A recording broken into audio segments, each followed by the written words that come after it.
তারেক রহমানের বার্তা নিয়ে পূজা মণ্ডপে সাব্বির।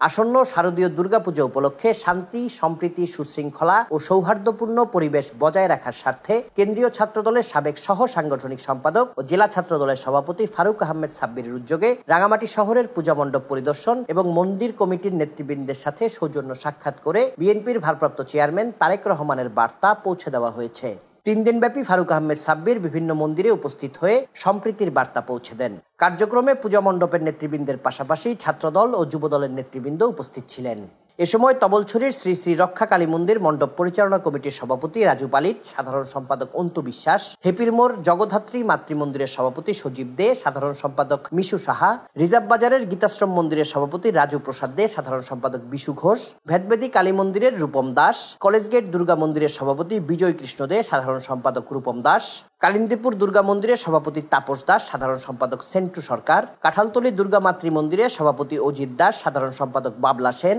গর্জনতলী অখণ্ড মণ্ডলী মন্দিরে সাধারণ সম্পাদক শ্যামল ত্রিপুরা, পুরাতন বাস স্ট্যান্ড পৌর কলোনি নারায়ণ মন্দিরে সাধারণ সম্পাদক স্বপন দাস, কোষাধ্যক্ষ শিমুল দাস, স্বর্ণটিলার দুর্গা মাতৃ মন্দিরে সভাপতি কিশোর চৌধুরী, আসামবস্তি শীতলা মাতৃ মন্দিরে সভাপতি তপন কুমার দে, সাধারণ সম্পাদক অজিত দাস, রিজার্ভ বাজার নতুন জালিয়াপাড়ার বিশ্বনাথ মন্দিরে সাধারণ সম্পাদক হরিলাল দাস, 16 নং টিলা হরি মন্দিরে সাধারণ সম্পাদক অমল দাস উপস্থিত ছিলেন।